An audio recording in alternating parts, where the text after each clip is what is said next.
நீங்கள் திருமணம் ஆன நாளில் ஒரு பெரிய கனவோடு உங்களுடைய திருமண வாழ்க்கை ஆரம்பிச்சிருப்பீங்கள்ல, கொஞ்சம் ஃப்ளாஷ்பேக்கில் போய் திரும்பி பாருங்களேன். அந்த கனவுகளெல்லாம் இன்றைக்கி நிறைவேறி இருக்கா? நிறைய பேருடைய வாழ்க்கையில் நிறைவேறி இருக்கான்னு பார்த்தீங்கன்னா இல்லை.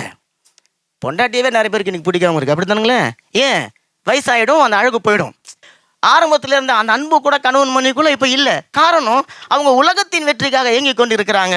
ஆனால் வேதம் சொல்லுகிறது அந்த உலகத்தின் வெற்றியெல்லாம் ஒரு நாளைக்கு தோல்வியை முடிஞ்சிடும். ஆனால் இயேசு கிறிஸ்துவின் மேலே கட்டப்பட்டு இருக்கிற ஒரு குடும்பம், இயேசு கிறிஸ்துவை ஆதாரமாக கொண்டு கட்டப்பட்டு இருக்கிற ஒரு குடும்பம், இயேசு கிறிஸ்துவை எல்லாவற்றிலும் முன்னாடி வைத்து நடத்தப்படுகிற ஒரு குடும்பம் என்றைக்குமே தோல்வி அடையாது. அது என்றைக்குமே தோல்வி அடையாது.